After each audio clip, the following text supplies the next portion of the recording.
Hundreds of NHS whistleblowers suffered repercussions from colleagues and bosses last year, figures show, raising fears that hospital staff be deterred from reporting problems.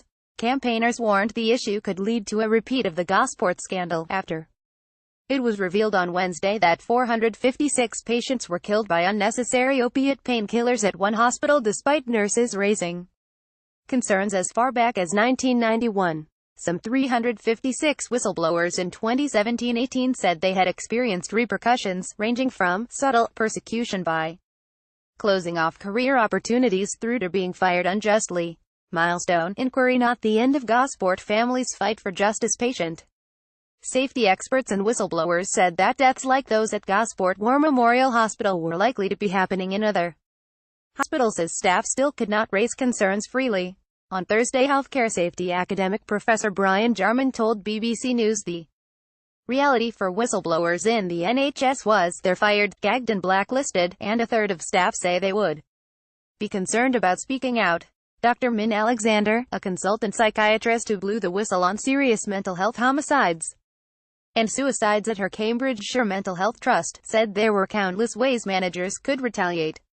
Charles Farthing's stepfather Arthur Cunningham died at Gosport. Farthing told the inquest that Arthur was out of this world, and I thought straight away, they must be killing him, because my mum had been given a syringe driver just before she died of cancer.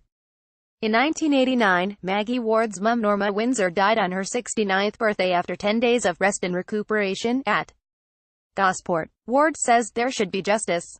We don't understand why the deaths at Gosport aren't as important as the Shipman murders. Ian Wilson's dad Robert's last words were, "Help me son, they're killing me." Wilson says, "Every time I'm told no by the coroner or the police or the GMC, it just makes me more determined to keep searching for the truth. I have to get justice for him." Cindy Grant, pictured here with her brother, says of her father Stan Carby's death, "Dad was taken from us and Mum died in 2007 without knowing what happened. We have to see it through for her." Charles Farthing's stepfather Arthur Cunningham died at Gosport. Farthing told the inquest that Arthur was out of this world, and I thought straight away they must be killing him, because my mum had been given a syringe driver just before she died of cancer in 1989. Maggie Ward's mum Norma Windsor died on her 69th birthday after 10 days of rest and recuperation at Gosport. Ward says there should be justice. We don't understand why the deaths at Gosport aren't as important as the Shipman murders. Ian Wilson's dad Robert's last words were, "Help me son, they're killing me."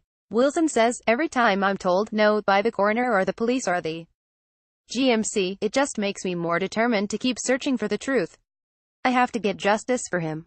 Cindy Grant, pictured here with her brother, says of her father Stan Carby's death, "Dad was taken from us and Mum died in 2007 without knowing what happened. We have to see it through for her. There's a huge range of ways in which employers can persecute whistleblowers," she told The Independent. "They're too numerous to list exhaustively, but they can be subtle and beyond contractual redress through to gross criminal acts of harassment." Dr. Alexander added that the National Guardian's Office, NGO, set up to ensure whistleblowing champions were in every trust in the wake unheeded staff concerns at Mid Staffordshire NHS Foundation Trust, was a huge disappointment. In 2016-17, more than 7,000 concerns were reported to NGO representatives at hospital and ambulance trusts. A third of these related to patient safety concerns, while half related to issues of bullying and harassment. Dr. Henrietta Hughes, head of the NGO, said many of these now get resolved, but one person in 20 say they faced recriminations as a result of blowing the whistle. The NHS has a very poor record in the past of supporting staff who have spoken up. I totally acknowledge that, but I'm looking at the current situation. Dr. Hughes said, "We collect data on whether staff feel they've had detriment after raising concerns. 5% of people who have spoken up have had detriment. We're talking 360 people. 10 years ago, a woman told me what was happening at Gosport. All 230 NHS trusts are required to ensure that anyone who victimizes staff who speak up will be subject to the full disciplinary processes of the organization, and the NGO monitors whether this is taking place. I've been going around asking, can anybody give me an example of where you have acted on that detriment? I've heard one example so far." Dr. Hughes said, while the 7,000 concerns raised in its first year was a good start. She said it was the tip of the iceberg and a lot of issues still needed to be flushed out. The more people who are aware this route exists and that it worked for them, that gives people confidence, she said. It came as the daughter of a nurse who tried to expose the Gosport scandal claimed her mother had been hounded out of her job and driven to depression. Sylvia Giffen was among those who first raised concerns about the poor prescribing and administration of opioids at the Hampshire hospital nearly 30 years ago. Her daughter Penny Wilson told the Daily Mirror, "After my mum spoke up, they were at her for every single thing. It made her very unwell. They forced her out but tried to blame it on ill health." Gosport hospital deaths. Norman Lamb accuses the NHS of closing ranks after deaths of elderly patients from alleged overprescribed painkiller drugs. Professor Jarman heads the Dr. Foster unit at Imperial College London, which uses health data to identify safety and quality issues emerging in NHS trusts and reports them to ministers and hospital chiefs to address. He said these reports were not taken seriously by ministers and he would not be at all surprised to learn of more deaths, like those that took place at Gosport War Memorial Hospital. "I've said I think there's a culture of denial, even a denial machine," he told the BBC. "I hope the health secretary is not denying now. He will probably say they have set up the guardians in hospital to deal with people who are trying to whistleblow.